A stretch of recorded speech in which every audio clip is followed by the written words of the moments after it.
Assalamualaikum warahmatullahi wabarakatuh. Halo sahabat-sahabat Akang, jumpa lagi di Akang Asep Official, channel sahabat YouTuber pemula. Sahabat-sahabat semua, bagaimana kabarnya hari ini? Mudah-mudahan semuanya senantiasa berada dalam keadaan sehat walafiat dan tentunya tetap semangat di dalam membela mimpi, harapan, dan cita-cita. Baik sahabat-sahabat Akang semua, pada kesempatan kali ini Akang akan mencoba menjawab pertanyaan dari subscriber yang bertanya mengenai urgensi upload video. Ya, yang pertama pertanyaannya adalah, Kang, kenapa harus metode upload video yang dilakukan saat ini, ataupun dalam pengertian kenapa sih harus upload video gitu? Padahal kita kan sudah melengkapi metadata. Kita udah buat thumbnail, kemudian udah kita buat judul, kemudian ada deskripsi, ada tag, ada hashtag, dan lain sebagainya. Kenapa harus segala ngupload video gitu ya? Nah, gini sahabat-sahabat Akang, pertanyaan pertama ini, jawaban Akang itu simpel sebetulnya. Simpel bagaimana? Sekarang gini, sahabat ingat-ingat lagi gimana perilaku penonton YouTube dulu dengan perilaku penonton sekarang. Ya. Contoh lah, kita ketika pertama kali punya handphone, kemudian di handphone tersebut kita tahu ada aplikasi YouTube, yang kita lakukan apa?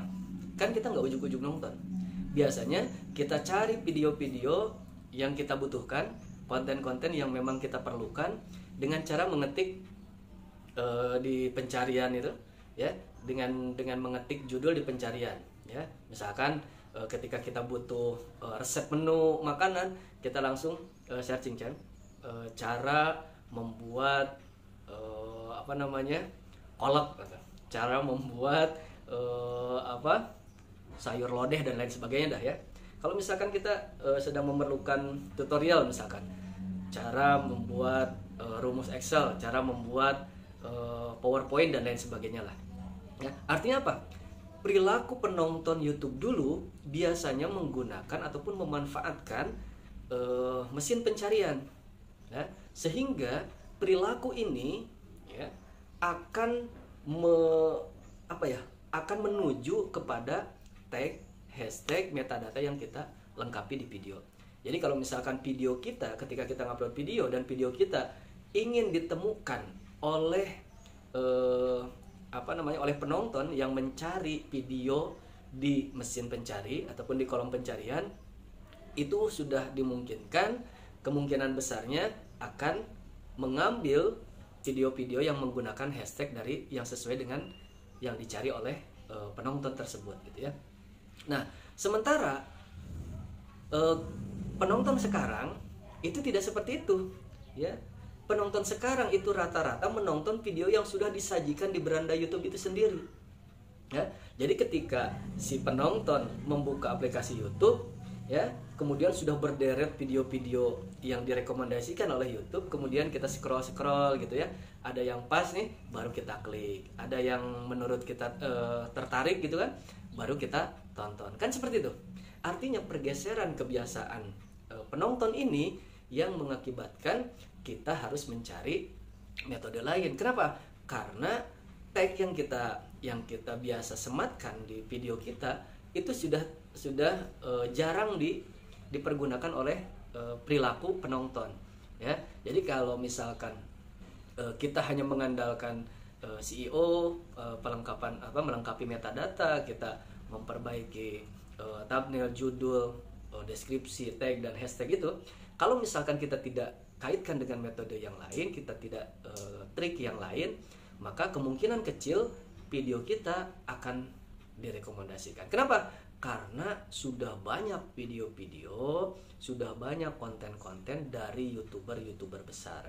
Jadi kita akan kalah saing kalau kita menggunakan metode itu saja. Nah, maka muncullah metode upload video. Walaupun sebetulnya, akan lagi-lagi sampaikan, walaupun sebetulnya ngupload video itu adalah perilaku yang biasa kita lakukan sebelumnya, ya.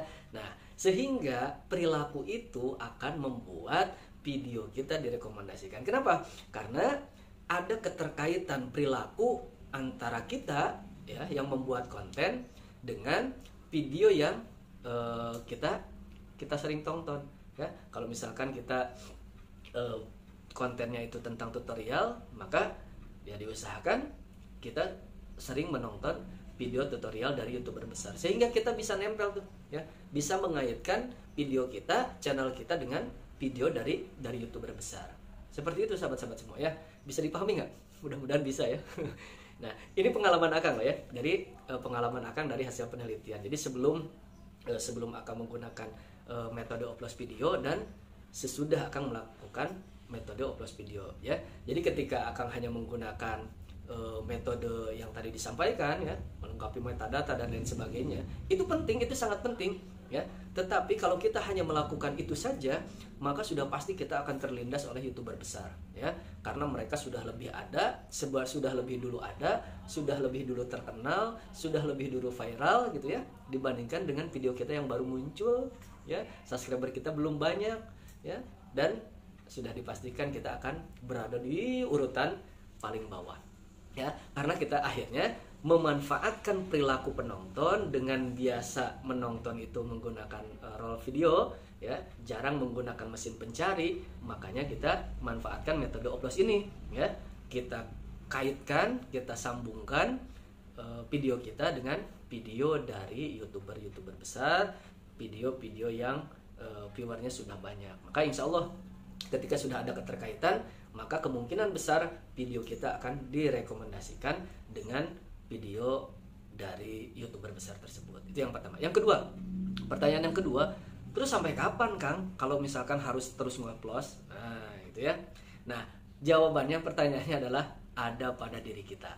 Ya, kalau ditanya sampai kapan, jawabannya kita yang tahu. Kenapa?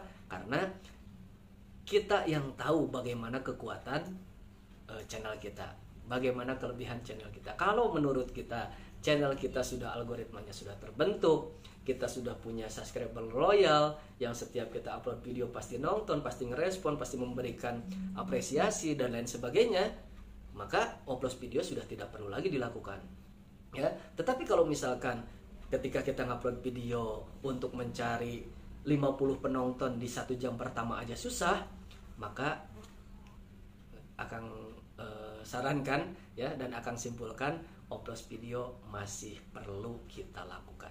Gitu ya sahabat-sahabat Akang semua. Apabila ada pengalaman lain, apabila ada metode lain yang menurut sahabat-sahabat lebih mantap, lebih pas, silahkan sampaikan di kolom komentar ya.